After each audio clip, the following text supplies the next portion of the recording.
말씀드렸지만 입주 시간이 저희 선생님들이 너무 짧잖아요. 나가시더라도 저희 센터 들어오셔서 또 같이 공유할 수 있는 부분이고 그래서 제가 그 탭을 만든 거예요. 그래서 꾸준하게 보셔서 지원할 수 있는 것들을 확인을 하셨으면 좋겠고 지금 말씀드렸지만 도프 캠퍼스 그 1대1 그게 온라인하고 오프라인하고 병행을 하더라고요. 그래서 신청하신 분하고 편집한 분하고 시간 조율을 해서 진행을 하는 거기 때문에 필요한 부분을 두 가지 제가 양식을 잠깐 봤는데 두 가지 선택이 가능하더라고요. 보고 하셔서 신청해서 좀 받아보시면 너무 좋을 것 같아요. 그게 기본적으로 저희 센터에서는 이 예상 문제나 그런 걸 진행을 할 수 없는 부분인데 캠퍼스다 보니까 그게 진행돼서 제가 그게 월요일에 올라오자마자 보고 전화를 하는 거기 때문에 신청하시면 꼭 저한테 말씀 주세요. 그래야 제가 캠퍼스에 명단 제출을 해서 저희 센터 분들이니까 조금 조금 압박을 들어요. 이거 안 돼요. 이름도 좋아요. 아 얘를 연결해요. 네. 안 되네.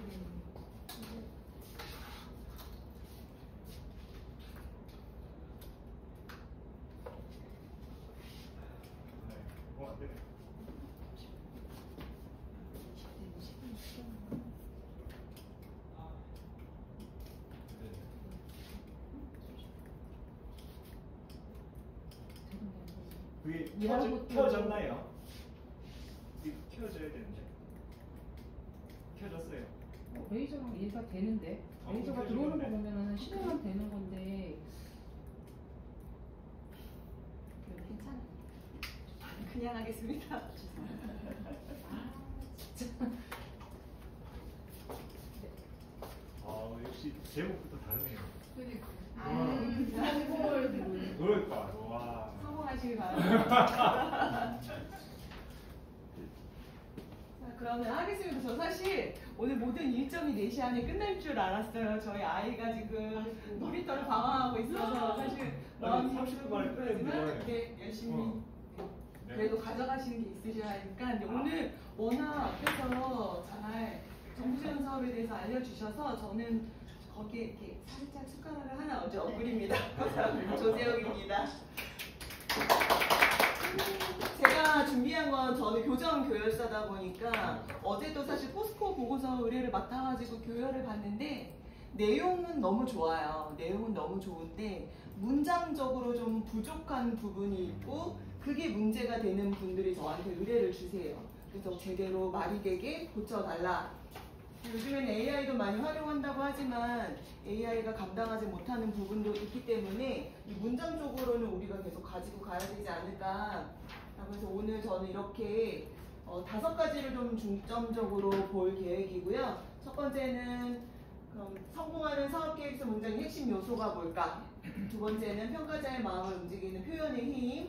세 번째는 흔히 저지르는 3가지 치명적인 실수. 네 번째는 간결하지만 강렬한 문장 표현법. 그리고 마지막으로 실패 사례와 성공 사례를 보여드릴게요. 저는 사실 정부 지원 사업 쪽으로는 저도 병아리예요. 지원을 해본 적도 없기 때문에 그래서 제가 이쪽으로 책을 쓰신 작가님이 있어서 작가님이 지인이에요. 이분은 실제로 몇 번 정부 지원에 선정이 되셨어요. 실패도 하셨고 보내달라. 자료를 보내달라 해가지고 또 자료를 받아왔어요. 그래서 그거 같이 보여드리도록 하겠습니다. 자, 그럼 첫 번째로는 성공하는 사업계획서의 문장, 이 핵심 요소가 무엇일까? 아까 너무 잘 말씀을 해주셨잖아요. 저는 사실 이때 토익 시험이 생각나더라고요. 제가 예전에 대학생 때 토익 시험을 잘 봐야 돼가지고 종로에 나간 적이 있어요. 종로에 나가서 줄을 새벽 6시에 섰어요.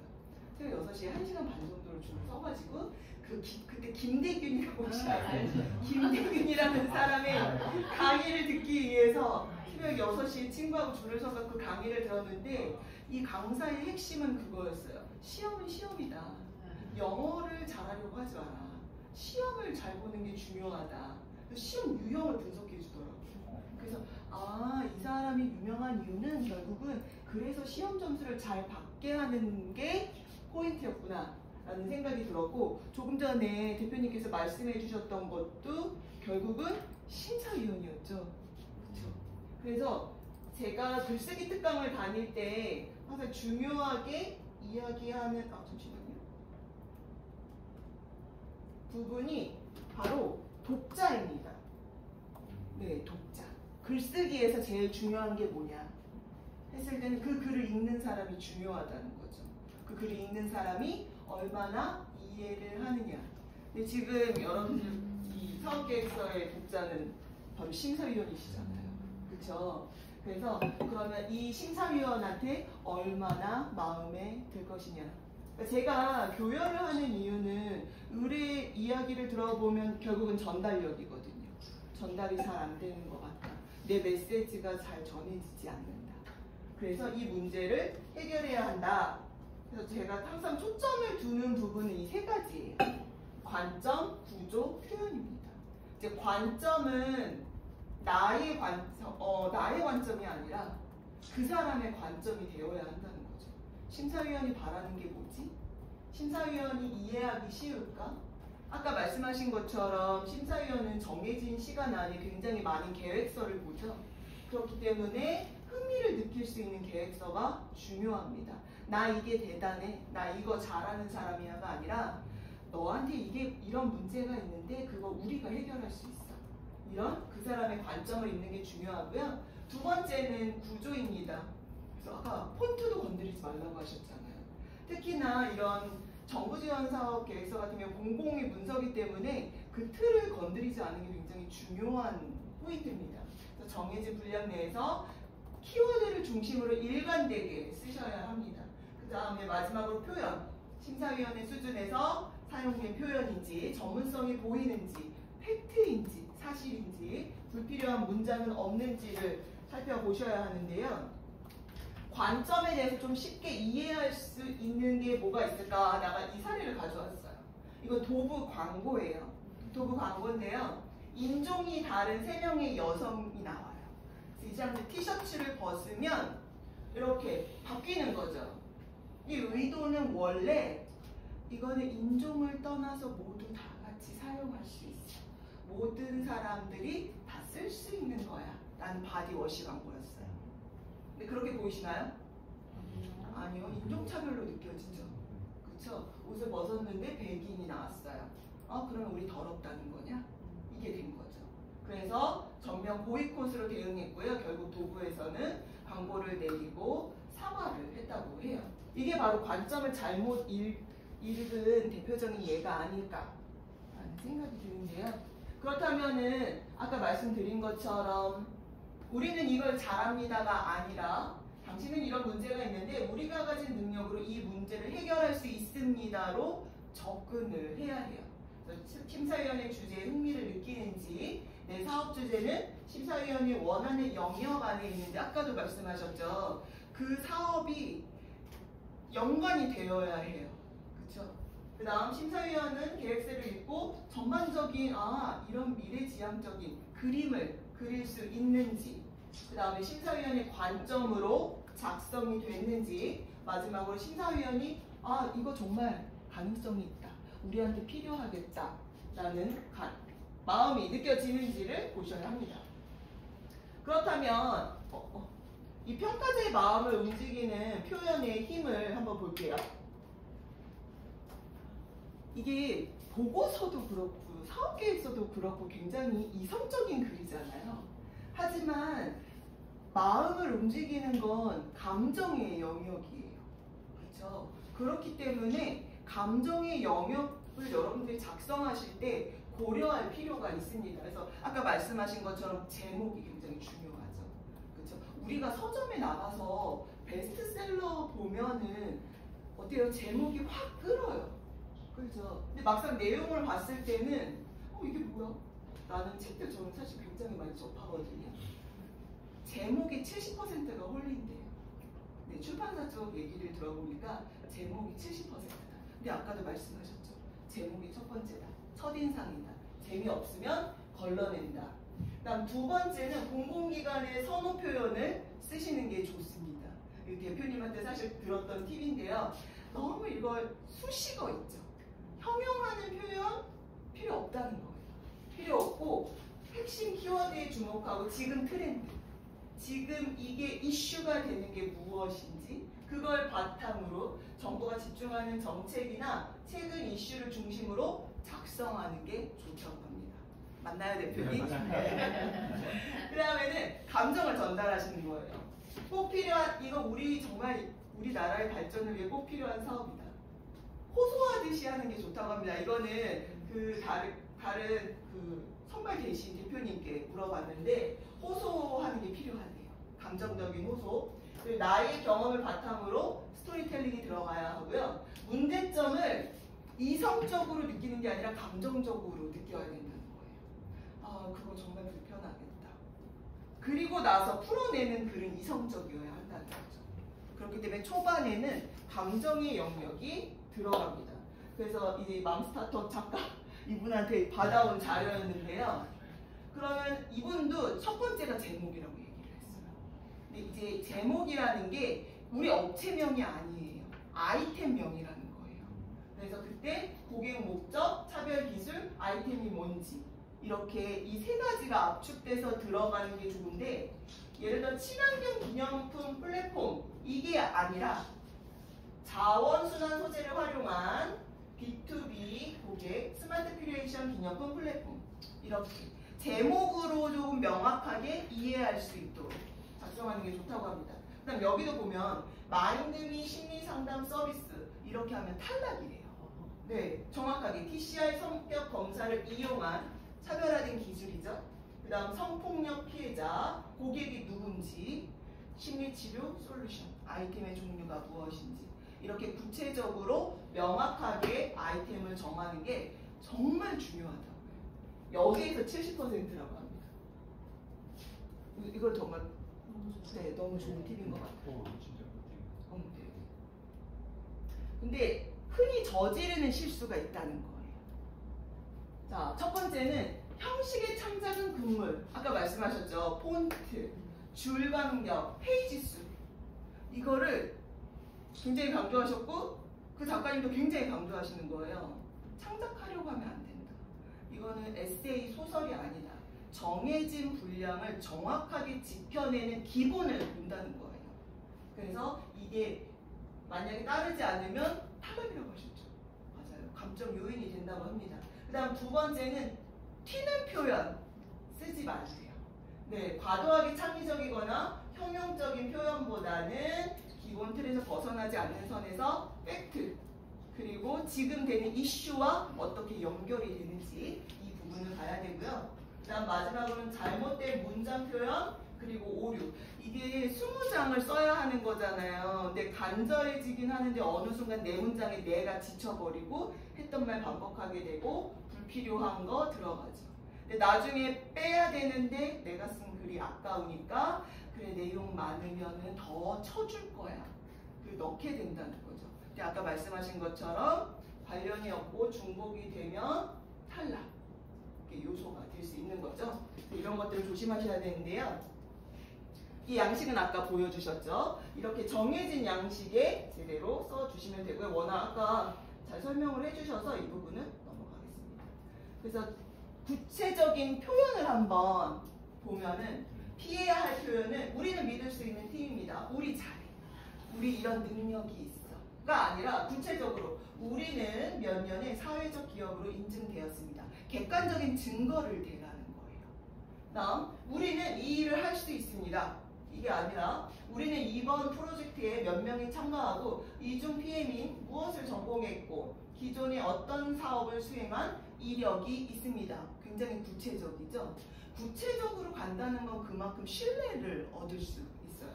다음, 우리 회사는 투명하게 운영하고 있습니다. 너무 추상적이에요. 그렇죠? 우리는 매년 경영의 주요 사항을 공시하고 있습니다. 자, 우리 사업 구조는 뭐뭐 하면 뭐뭐입니다가 아니라 영국의 땡땡은 이거를 하고 있습니다. 저희는 이 방식을 조금 더 발전시켰습니다. 비교군을 만드는 거죠. 비교군을 만들어서 좀 더 눈에 보이게. 글은 상상을 하면서 읽어야 되는 영역이잖아요. 그러니까 좀 더 눈에 보이게. 그다음 우리는 최초로 이것을 했습니다가 아니라 우리보다 앞서 이것을 한 사례는 많지만 우리처럼 이거 한 사례는 없다. 특징을 딱 잡아내야 된다는 거예요. 사업 계획서를 쓸 때 정말 안 좋은 게 과장된 표현이에요. 네, 우리가 제일 잘하고 우리가 이쪽 1위야가 중요한 게 아니라 앞서서 이거 한 살이 인정. 하지만 그중에서 우리는 이게 하나가 달라. 이런 부분을 언급해야 한다.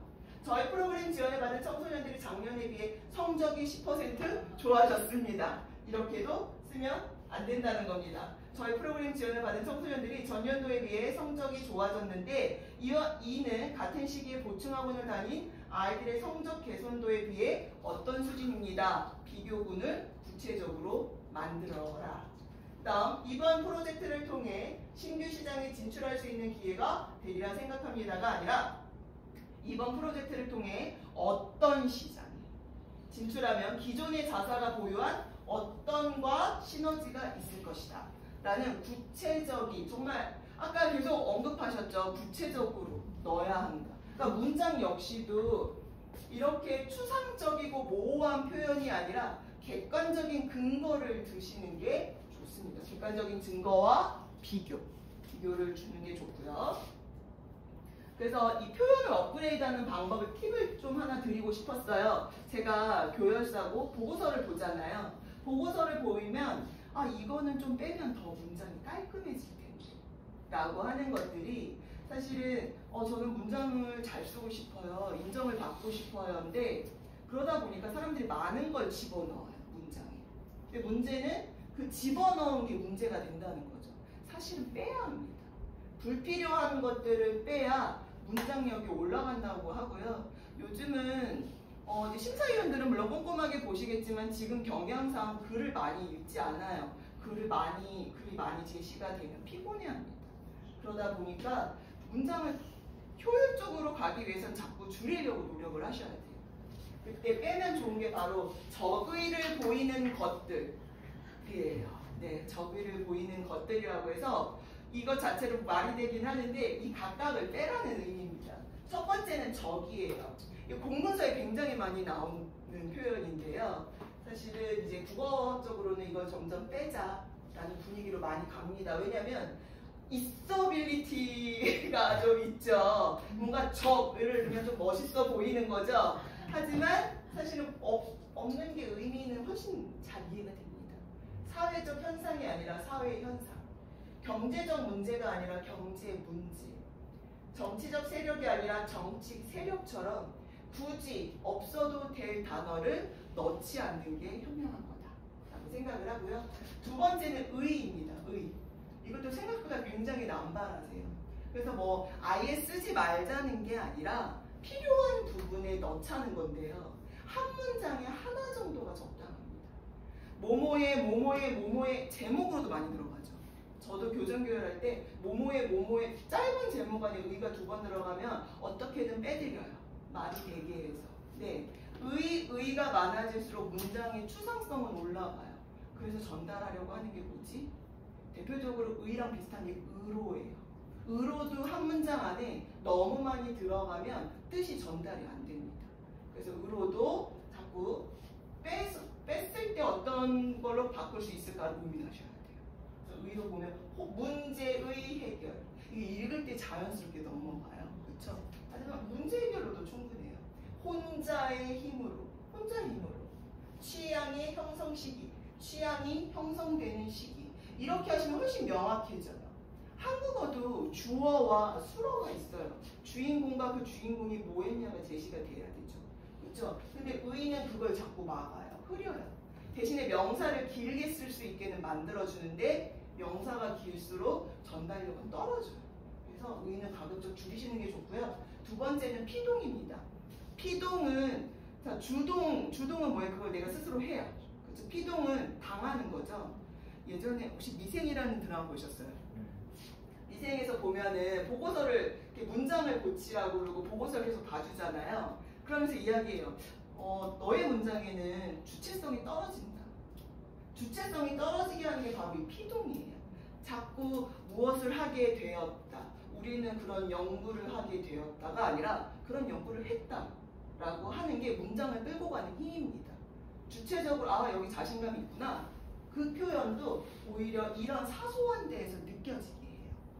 특히나 우리나라 사람들이 이중 피동이라고 해서 피동을 한 번 쓰고 또 써요. 이중 피동 표현인데요. 이건 사실은 오류입니다.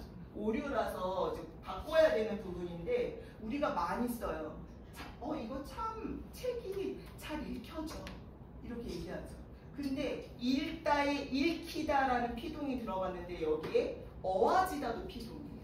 그러니까 읽다, 읽히다, 읽혀지다. 피동이 2번 들어갔죠? 전혀 의미가 없는 겁니다. 오류예요. 문장 오류예요. 피동이 2번 들어가지 않게 필요한 경우에는 물론 한 번 정도 들어가도 너무 좋죠. 그래서 눈에 덮여진 지붕이 아니라 눈에 덮인 지붕이고요. 잘 읽혀지는 글이 아니라 잘 읽히는 글이 맞아요. 잘 짜여진 이야기가 아니라 잘 짜인 이야기고요. 잊혀진 사람이 아니고 잊힌 사람입니다. 근데 그래서 우리는 좀 더 뭔가 부드러운 느낌을 받으시는 것 같아요. 부드러운 느낌이지만 사실은 틀린 말이다 라는 걸 기억을 해주세요. 그 다음에 좀 더 추가를 했어요. 이게 계획서잖아요. 보고서잖아요. 지나친 부사어가 남발되는 걸 피하셔야 돼요. 아주, 매우, 가장 이런 표현들이 들어갈 필요가 없어요. 이거는 자리만 차지할 뿐이에요. 특히나 이제 이런 극단적인 부사어나 2개 이상의 부사어는 사용을 조심하시는 게 좋고요. 가급적 안 쓰시는 게 좋습니다. 약간 조금 이렇게 심사위원들 보면은 이렇게 병적으로 부사어 싫어하시는 분들 생각보다 많으세요. 그래서 왜냐하면 부사어가 들어가면 그 문장은 강조가 될 수 있지만 정확한 전달력은 떨어져요. 네. 그리고 대부분의 부사어는 좀 과장되게 만들죠. 아름답게 만들지만 과장되게 만들어요. 그래서 내가 내 개인적인 글을 쓸 거야 한다면 너무 좋아요. 하지만 그게 아니라 이런 보고서나 계획서 이럴 때는 부사어는 조심하시는 게 좋습니다. 그 다음에 제가 사실 어제 교열하면서도 굉장히 많이 고친 부분이 바로 이 부분인데요. 무엇을 통해, 무엇에 의해, 무엇에 대해 이거 진짜 많이 쓰세요. 보고서에서. 근데 잘 생각해보면 이게 꼭 그게 들어가야 될까? 를 생각해 보셔야 되는 거예요. 한 문장에 한 번 정도는 괜찮은데 한 문장에 이 표현이 2-3번 들어가면 문장이 사실 지저분해져요. 지저분해지고 이게 무슨 말을 하려는 거지? 목적이 뭐지? 가 돼버립니다. 그래서 무엇을 통해, 의해, 대해, 이, 그, 저 이런 지시 대명사도 가급적 사용을 안 하시는 게 좋아요. 이것, 그것, 저것 역시도 또 뭘까요? 추상적이에요. 구체적이지 않아요. 그래서 이것이 무엇인지 그 단어를 넣어주시는 게 좋습니다. 맞춤법 오류. 이것 때문에 의뢰하는 분들도 계세요. 선생님 다른 거 건드리지 마시고요. 맞춤법하고 띄어쓰기만 좀 봐주세요. 근데 이거 저한테 돈 내고 의뢰하지 않아도 지금 너무 시스템이 잘 나와 있어서 추천해드리는 게 부산대 맞춤법 검사기. 여기는 옆에 왜 띄어야 하는지 그 이유가 뭔지까지 나와서 설명을 해줘요. 근데 항상 이런 기계는 여러분들이 100% 믿으시면 안 돼요. 안 되기 때문에 내 문장, 내가 전하려고 했던 그 단어가 맞는지를 확인하시고 쓰시는 게 좋고요. 저는 사실 교열할 때는 네이버 국어사전을 봐요. 네이버 국어사전이 표준국어 대사전이 기반이에요. 기반이 돼 있어서 굉장히 정확한 편입니다. 그리고 단어를 직접 찾아보는 것만큼 정확한 건 없는 것 같아요. AI는 아직까지는 추천해드리지 않고요. 앞에 부분이 넘어간 것 같아요. 그 다음 겉도 진짜 많이 사용해요. 제가 정말 많이 걸러내는 것 중에 하나가 겉이고요. 많은 글쓰기 책에서도 걸러내라고 하는 게 겉이에요.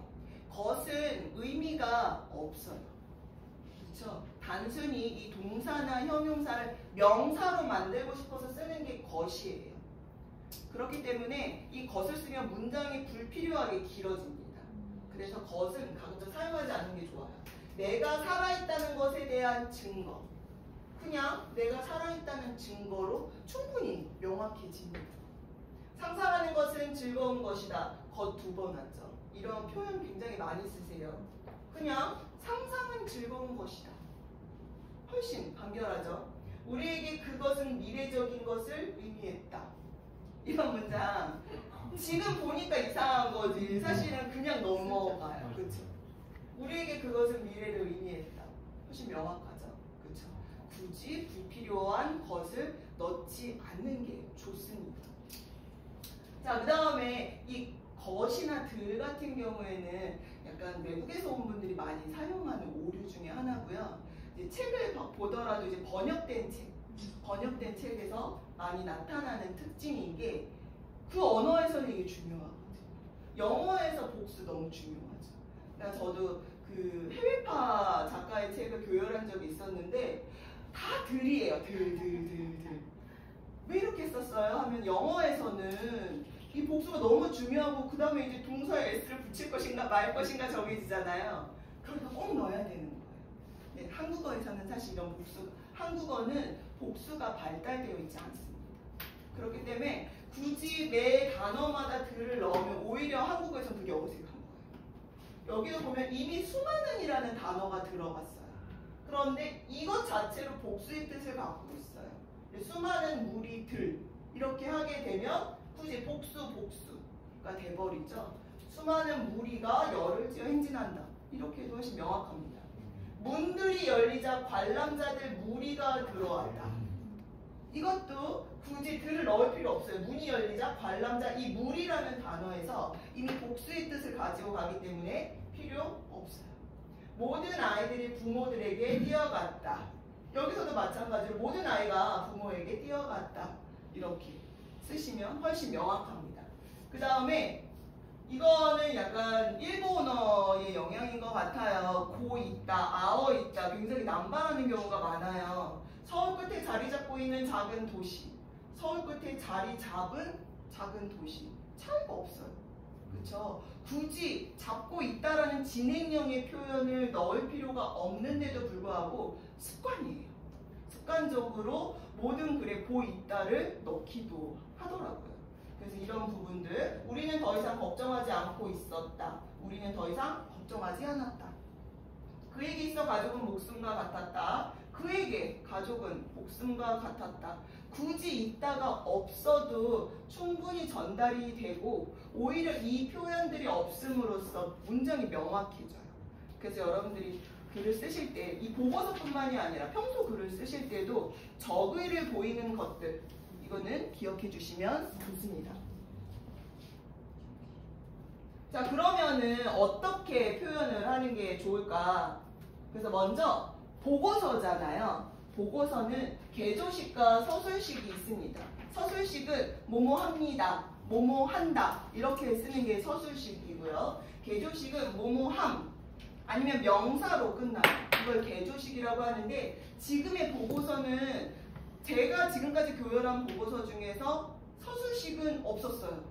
모두 다 지금은 개조식을 쓰고 있고 아까 보여주신 것처럼 사업계획서도 지금은 개조식으로 작성을 합니다. 그렇죠? 그래서 이 개조식에 대한 말들이 많아요. 이게 너무 추상적이다. 그래서 했다는 건지 안 했다는 건지 모르겠다. 개조식이 좀 말이 많지만 여전히 아직까지 흐름은 개조식이기 때문에 그 안에서 표현을 해주셔요. 다음에 두 번째는 쉽고 명료하게. 아까 하루에 30개의 계획서를 보셔야 한다고 하셨어요. 그러니까 문장이 막 흐트러져 있고 지저분하고 그러면 읽고 싶지 않겠죠? 그래서 문장은 가급적 한두 줄을 넘기지 않게 간결하게 쓰고요. 주어와 수어가 너무 멀지 않게 쓰는 게 좋습니다. 다음 추상적인 내용 표현보다는 구체적인 내용. 아까 과다한 부사어가 아니라 구체적인 이슈를 넣는 거죠. 신문기사의 이야기라든지. 그렇게. 그래서 팩트를 제시하는 게 중요한데요. 구체적인 자료를 넣는 거예요. 논문, 기사, 증거사진, 도표, 아니면 경쟁업체와의 차별점 이런 것들, 정확한 숫자, 증빙자료 이것들을 넣어주는 게 훨씬 계획서의 격을 높일 수 있다라고 보시면 좋습니다. 그래서 이것도 실제로 그 대표님이 작성하셨던 계획서예요. 그래서 이걸 너무 보내줘서 제가 밥 한 번 사기로 했는데 탈락한 계획서였어요. 탈락한 계획서고 이때는 합격을 했다고 해요. 이게 바로 서술식과 개조식이에요. 서술식을 시작하였습니다. 하는 중에 있습니다. 이렇게 되고 있죠. 개조식을 보면 굉장히 주제별로 나눠져 있어요. 그렇죠? 도표도 되어 있고 이렇게 보면 더 편한데요. 이거는 뒤에서 제가 실패 사례로 다시 한번 보여드릴게요. 그래서 문장은 가급적 단문으로 작성하는 게 좋습니다. 20장 써야 한다고 했죠. 쓰다 보면 굉장히 나도 모르게 길어져요. 아, 이 칸을 다 채워야겠다는 생각이. 그런데 문장을 자꾸 끊어주려고 의도하셔야 돼요. 그래서 한 문장이 중요한 정보일수록 한 문장에는 하나의 생각만 내가 넣는다. 국어에서 중요한 거는 주어도 중요하지만 그래서 그 주어가 뭘 했는지가 중요해요. 수어가 중요해요. 근데 수어가 자꾸 여러 개가 나오고 멀어지면 뜻이 전달이 안 됩니다. 그래서 수어는 좀 빨리 등장하는 게 좋은데요. 제가 사실 이 문장을 지난주 금요일 군부대에 가서 이제 군인들 힘들잖아요. 이거 여기서부터 여기까지 숨 안 쉬고 읽으면 선물 주겠다. 왜냐면 전 못 읽거든요. 그랬더니 역시 젊잖아요. 읽더라고요. 정말 숨이 넘어가면서 끝까지 읽더라고요. 근데 보셨을 때 이 연구의 목적은 21세기를 대비하여 미래의 주인공이 될 청소년들에게 과학적 활동을 강화하여 개인의 자아실현과 국가 발전을 꾀하고 나아가 전 인류의 삶의 질을 개선하기 위하여 한국의 청소년 과학과 사업의 현황을 분석하고 이의 발전 방향을 정립하고자 함. 실제 논문이에요. 네, 이렇게 쓰신 거죠. 그러면 들어오세요? 전혀 들어오지 않죠. 이게 바로 얼마나 문제가 있느냐를 바로 눈으로 볼 수 있는데 정작 쓸 때는 안 보여요. 저도 쓰다 보면 문장이 길어져요. 그래서 추천하는 방법은 일단 쓰세요. 일단 쫙쫙쫙 쓴 다음에 마지막에 이제 검토하실 때 잘라내시는 겁니다. 잘라내시고 불필요한 거 빼내시고 이렇게 하는 게 제일 좋습니다. 그래서 나누면 이렇게 명확해져요. 그래서 이 연구의 목적은 청소년의 과학사업 현황을 분석하고 발전 방향의 정립에 있음. 그 다음 이유로 청소년이 이런 게 향상시키려면 과학적 활동이 필수이기 때문. 이렇게 정리되면 훨씬 간결하죠. 이게 PR이라고 써있는데 사실 제가 프랩 구조를 되게 좋아해요. 주제를 명확하게 맨 처음에 제시하는 형태인데요. 주제는 짧아야 합니다. 내가 전하려는 메시지가 강렬해야 돼요. 그러려면 얘는 구조적으로 짧아야 돼요. 그 다음 문장이 길더라도. 그래야 듣는 사람, 읽는 사람이 한 번에 전달이 돼요. 그러니까는 내가 이 문장이 이 사람이 꼭 기억했으면 할수록 주어와 수어의 간격을 좁혀주셔야 합니다. 자, 그 다음에는 우리나라 사람들이 정말 많이 하는 게 주어를 자꾸 안 쓰세요. 네, 누가 했는지 밝히는 게 좋아요. 주어가 없으면 책임 회피로 보이는 게 대표적인 사례가 대한항공 땅콩해양 아시죠? 거기서 상황을 이렇게 썼어요. 비상 상황이 아니었음에도 불구하고 항공기가 다시 제자리로 돌아와 승무원을 하기시킨 점은 지나친 행동이었으며 이로 인해 승객분들께 불편을 끼쳐드려 사과드립니다. 라고 썼는데 이 문장 때문에 논란이 된 거예요. 항공기가 돌아왔어요. 그럼 항공기는 스스로 움직여요? 아니죠. 그 지나친 행동이었는데 그럼 지나친 행동이 누구였냐는 거예요. 직원인 것인가? 타고 있던 그 사람인 것인가? 그죠? 그래서 이것 때문에 논란이 된 거죠. 정확히 써라. 제대로 해라. 사과할 걸 어떻게 이렇게 하냐. 이게 또 한참 문제가 됐었습니다.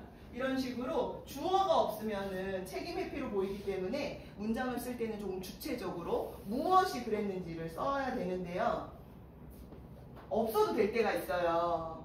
예를 들어서 불특정한 사람, 일반, 우리, 사람, 인류, 저희 사업은 인류 발전을 위하여 이렇게 쓰면 너무 거창해지시잖아요. 이렇게 불특정한 일반인은 안 쓰셔도 되고요. 나, 우리 이런 것도 가급적 쓰지 않는 게 좋습니다. 여러분들이 일반적으로 편하게 글을 쓰실 때도 나를 별로 안 쓰시는 게 좋은 게 나를 쓰면 이게 굉장히 개인적인 글처럼 보이고 일기처럼 보여요. 근데 그 나만 빼도 독자를 생각했구나 이런 느낌으로 바뀌기 때문에 나는 남발하지 않으시는 게 좋습니다. 자, 그 다음에 아까 말씀드린 것처럼 능동으로 제시하시는 게 좋아요. 피동은 계속 그렇게 되는 거예요. 정말 요즘 책에 정말 많이 나와요. 걔 되다, 걔 되다.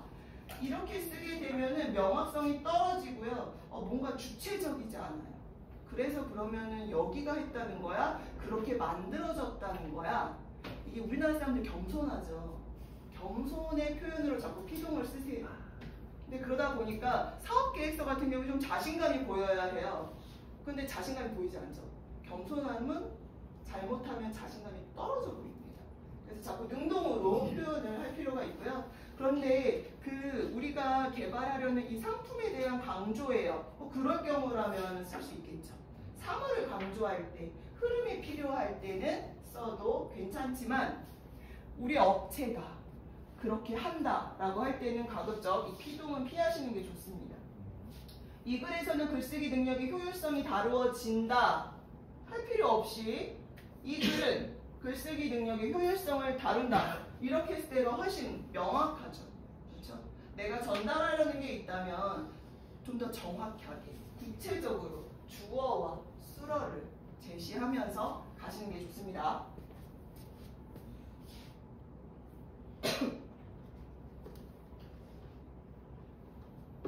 제가 너무 빨리 가고 있나요? 괜찮아요. 그 다음에 쉽게 플러스 대 어휘는 선택적이에요. 저 원래 다른 강의에서는 쉽게 쓰라고 해요. 쉬운 단어 선택하라고 해요. 왜냐면 제가 교열할 때 글을 보면은 정말 난해한 글자들을 쓰세요. 난해한 어휘를 쓰는데 이게 이 글에 안 어울리는 거예요. 글에 안 어울리는 한자어 같은 걸 쓰세요. 그래서 제가 물어봐요. 이 단어를 왜 쓰셨어요? 그러면 그냥 그게 요즘 많이 들려서요. 그게 좀 있어 보여서. 사전에서 그래서 제가 찾아서 보여줘요. 이 문장에는 이 단어가 전혀 어울리지 않습니다. 오히려 이렇게 느끼는 사람이 있을 수 있으니 그냥 편하게 문장으로 쓰세요. 그게 훨씬 보는 사람도 편해요. 내가 써서 불편한 글은 읽는 사람은 더 불편해요.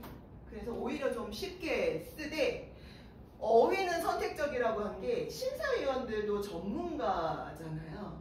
그렇다면 이 심사위원한테 내가 전문가라는 걸 보여줘야겠죠. 그래서 심사위원이 이해할 수 있는 범위에서는 좀 전문적인 용어를 쓰는 게 좋습니다. 이게 독자를 고려한 글쓰기는 모두 이런 특징을 가지고 있죠. 그 사람의 수준을 생각하면서 쓴다. 평소에 글을 쓰실 때는 그러라고 하더라고요. 초등학교 5학년 정도가 내 글을 읽을 때 이해할 수 있는 수준. 이 수준이 적당하다고 하지만 여기선 그러면 안 되겠죠. 그렇죠? 여기서는 조금 나 좀 전문가야. 나 좀 알고 있습니다. 이런 단어 좀 제시해 주는 게 좋습니다. 그래서 여기 예외가 있죠. 전문 영역의 사업계획서나 독자가 전문가인 경우에는 조금은 어휘를 좀 전문가의 어휘를 써주는 게 좋다. 실패 사례와 성공 사례 제가 받았던 거예요. 그래서 이거는 실패 사례고 이거는 성공 사례인데요. 제가 보고서를 이렇게 생각했어요. 보고서는 맨 처음에 읽는 게 아니라 보죠. 그쵸? 그러니까 한눈에 보이는 그 이미지가 중요하더라고요. 그래서 아까도 말씀하신 것처럼 줄간격 그리고 표 이런 거 꼭 제시하라 하는 게 그러면 가독성이 올라가요. 그쵸? 그래서 여기서도 딱 여러분들이 한눈에 봤을 때 지금 글자들 잘 안 보이시잖아요. 근데 한눈에 봐도 훨씬 좀 더 보고 싶지 않으세요? 사진도 제시되어 있고 이렇게 표까지 정리가 되어 있으니까 훨씬 명확하죠? 그래서 이게 사실은 처음 썼던 계획서예요. 2015년에. 그러다 보니까 핵심 정보가 뭔지도 드러나 있지 않고 본인이 이제 하고 싶은 이야기, 우리 잘났어, 나 잘났어, 나 뽑아주면 나 진짜 잘할 거야. 이런 내용을 구성했던 거죠. 근데 2021년에 이제 합격한 사업 계획서를 보면 확실히 명확하게 제시가 되어 있어요. 그리고 문체도 보면은 모두 개조체로 되어 있고요. 보여지게 쓰는 거죠. 네, 읽게 쓰는 게 아니라 보여지게 쓴다. 이게 포인트인 것 같아요. 자, 마무리하면요. 제가 이걸 하기 전에 저는 사업계획서 쪽으로는 전문가가 아니기 때문에 보고서를 교정교열하는 게 제 영역이고 해서 여쭤봤어요. 여쭤봤더니 화려한 표현을 아무리 써도 닫힌 문은 열리지 않는다라는 게 제 머리에 꽂히더라고요. 네, 아무리 내가 제대로 사업계획서를 작성해도 지금 그 수요가 없다면 선정될 수 없겠죠. 그래서 수요를 파악해서 국가가 육성하려는 인프라에 내가 들어가는 게 제일 중요하고, 그 중에서 이 평가 대상이 사업계획서이기 때문에 내용이 좋아야 하고 형식이 좋아야 하고 이런 트렌드에 맞추는 게 좋다. 무엇보다 심사위원의 관점. 그러니까 저는 이렇게 이미지를 좀 많이 제시해 주는 게 좋을까요? 라고 여쭤봤어요. 그랬더니 심사위원들은 시니어인데 그렇게 너무 제시되어 있고 그럼 불친절해 보일 수 있다는 말씀을 하시더라고요. 그것도 맞죠. 그렇죠? 그래서 적절한 선에서 이미지와 글을 제시해 주는 게 좋다라고 생각을 하고요. 이제 여기에 보시면 제가 실제로 교열을 했을 때 그 부분, 이게 사실 비밀 자료긴 한데 제가 드렸던 의견들을 조금 보여드릴까 해요. 여기도 보면은 문장의 호응이 맞지 않다라는 건 주어와 수어의 위치가 맞지 않는 거예요. 맞지 않을 때가 있었고, 그리고 이렇게 다양한이라는 표현이 있는데 굳이 복수인 들을 쓸 필요가 없다. 이게 실제 보고서를 쓰면서 넣었던 의견이에요. 그 다음에 이 문장 같은 게 파란색이 제가 넣은 거예요. 주어가 없기 때문에 무슨 말인지를 알아들을 수가 없는 거예요. 그래서 주어를 추가했다. 자, 그 다음에 단어 선택. 단어 선택에 있어서 문제가 있어서 단어 선택을 수정했고요. 그 다음에 제목. 이런 사례가 생각보다 많아요. 제목을 썼는데 이 내용에 똑같이 향상템. 이렇게 가져오는 거예요. 상사들이 굉장히 싫어하는 구조예요. 이렇게 아무리 똑같은 내용이 들어간다고 하더라도 좀 변형을 시키는 게 좋죠. 그렇죠? 성의 없네? 이렇게 보일 수 있어요. 그래서 구조를 변형한 사례가 있었고요. 그 다음에 여기도 보면 이런 경우가 보고서에서 굉장히 많이 나오는 게요. 개조식에 우리가 말할 때 개조식으로 말하지 않잖아요. 그러다 보니까 갑자기 수로를 안 써요. 나 명사로 끝내야지. 이런 마음에 맞아. 개조식은 간편해야 돼. 그래서 자꾸 안 쓰시는 거예요. 주어가 있으면 수로가 반드시 있어야 합니다. 그래서 수로를 넣어드렸어요. 그러니까 문장을 쓰실 때는 반드시 주어와 수로를 고려하셔야 되고요. 이거 같은 경우에는 문장을 쓰셨는데 문장이 인과 구조가 시간적인 순서를 본다면 서로 바꿔주는 게 맞는 거예요. 그러니까 나중에 이렇게 사업계획서를 쓰실 때도 이 순서가 맞는가, 정말 좋은 문장의 기본적인 것 중에 하나는 위치만 바꿔줘도 문장이 훨씬 좋아져요. 그래서 문장의 구조를 바꿔드린 사례였습니다. 그리고 이런 조사적인 것도 좀 작성을 하실 때 고려하시면 좋습니다. 자. 저는 여기까지고요. 혹시 제가 좀 사실 마음이 급했어요. 저희 아이랑 엄마 4시까지 갈게 했는데 4시 10분인 거예요. 그래도 성공하시길 바랍니다.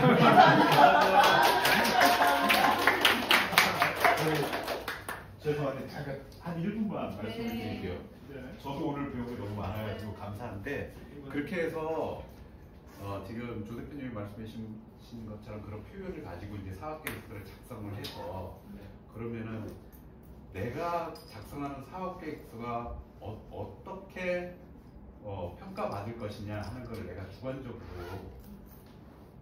리뷰를 할 거 아니에요. 작성을 해놓고 리뷰를 했을 때 농담인 듯 농담 아닌 말이지만 이걸 보고 심사위원이 나를, 아까는 이제 떨어뜨리는 거 말씀드렸지만 이 사업계획서를 채택하지 않으면 내가 사회에 죄를 짓는 것 같고, 이렇게 열심히 한 사업을 선정해 주지 않으면 내가 국가에 이게 죄를 짓는 것 같고 이 사람들한테 미안하고 이런 느낌이 들 정도로 정성을 들여서 작성을 하시면 될 거라는 말씀을 드리고 싶어서 제가 잠깐. 네. 네, 고맙습니다.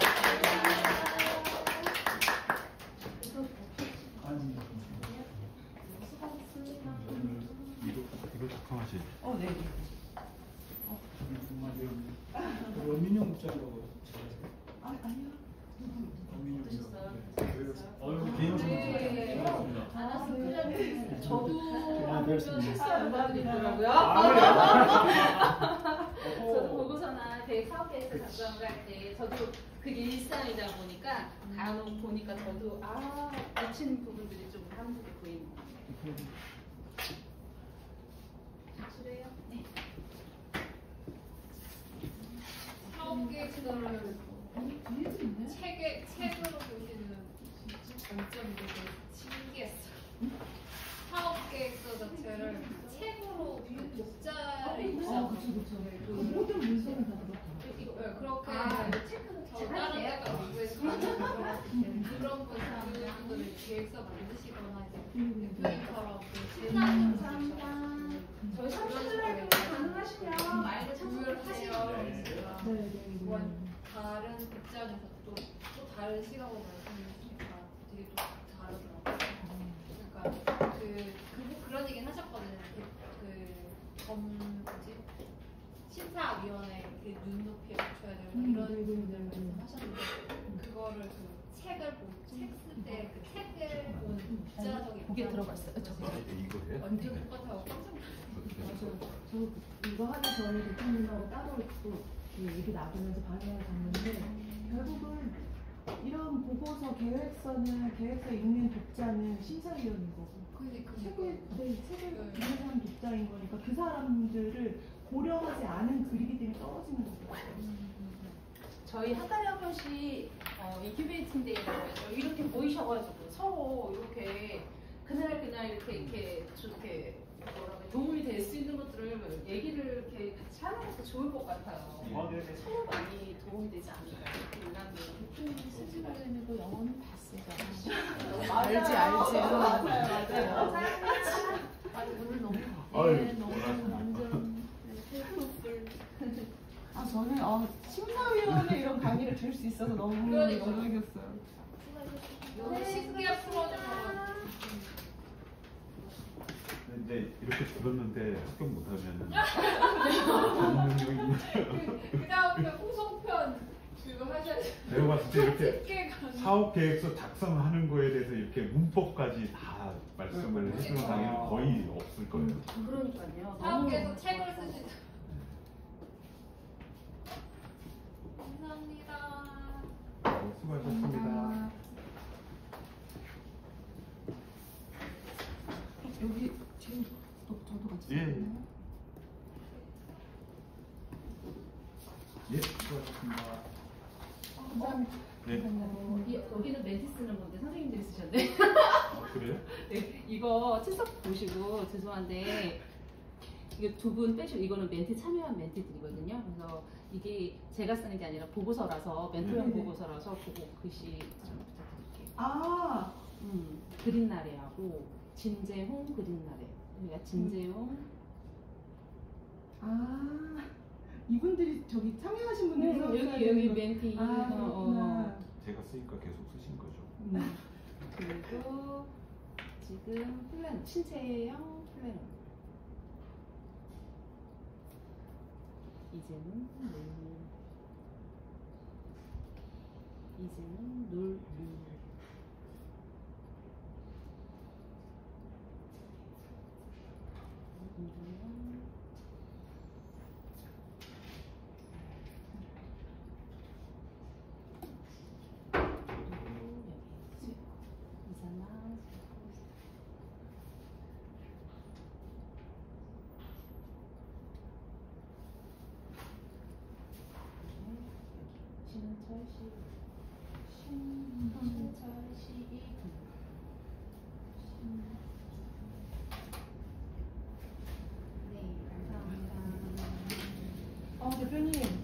아닙니다. 제가 오히려 도움을 많이 받았어요. 근데 정말 필수적인 것들, 중요시해야 되는 것들을 잘 찝어주셨던 것 같아요. 네. 저희도